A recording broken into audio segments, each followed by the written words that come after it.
Hello la fille. Bon ben,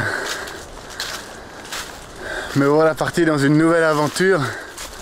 La première rencontre avec le fils était quelque chose d'incroyable parce que eux savaient que j'étais plus ou moins dans ce coin-là et un de ses amis s'est coupé le doigt avec la machette et qui dit blanc en général dit médicaments et trousse de secours et du coup il est venu me chercher parce qu'il avait besoin d'aide pour son ami quoi.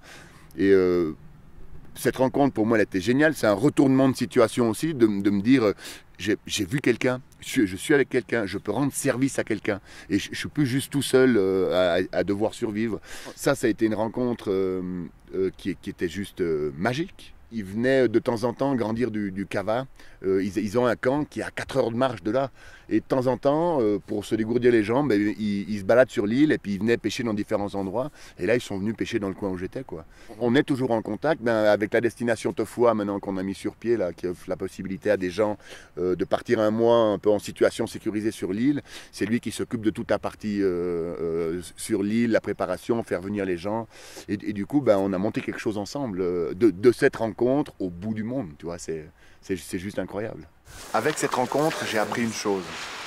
C'est pas parce qu'on cherche la solitude qu'on la trouve forcément. Il y a un bateau qui arrive. Il y a un bateau qui vient, un voilier qui a l'air de venir direction Okula. Ça faisait 75 jours que j'étais sur l'île et je me dis, s'il y a un voilier qui passe, moi clairement, je veux essayer de pouvoir rencontrer ces gens. Et je fais un énorme feu sur la plage, le bateau ne me voit pas dans un premier temps, mais un petit peu après, il y a un petit dinghy qui vient avec une personne à bord qui me voit sur le rivage. Et elle est un petit peu étonnée de voir déjà un blanc qui est là, gros barbu, avec des habits tout déchirés. Et il a un petit peu peur, il reste à quelques mètres en me demandant où est mon village, avec qui je suis. Et je lui explique un petit peu mon histoire et je pense qu'il voit que je suis un bon gars. Donc il ramène le voilier avec sa femme, des amis et un petit enfant. Et je peux leur faire visiter ma cabane, leur montrer le coin, leur montrer la petite plantation que je commençais à défricher. Et puis ce jour-là, le truc qui a été génial, c'est que j'ai été utile à quelqu'un d'autre. J'ai pu leur servir de guide, j'ai pu les emmener dans la caldeira, on a été en bas au lac, on a pu aller aux abords du volcan. Et à la fin de la journée, ils m'invitent sur leur bateau. Et un truc incroyable, c'est qu'ils me donnent 2 bières, un coca, un slip, parce que mon slip était complètement déchiré, et j'avais un slip, bon il était en M, alors il me serrait un peu, mais après quelques jours il s'est détendu.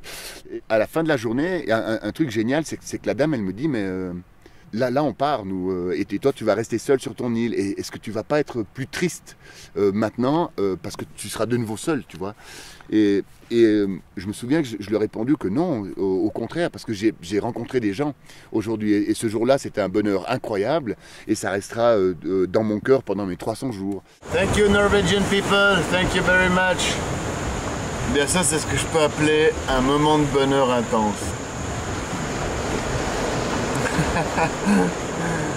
Je suis sur Tofua au milieu de rien, sur une île quasi inhabitée et il y a des Norvégiens qui m'amènent une bière.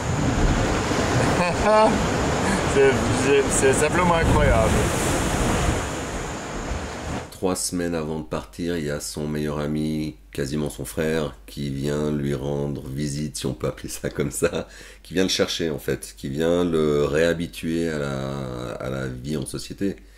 Et puis son but aussi était de voir s'il pouvait me ramener, quoi. Parce que lui aussi, quand il est arrivé, il savait pas, hein, il savait pas sur quoi il allait tomber.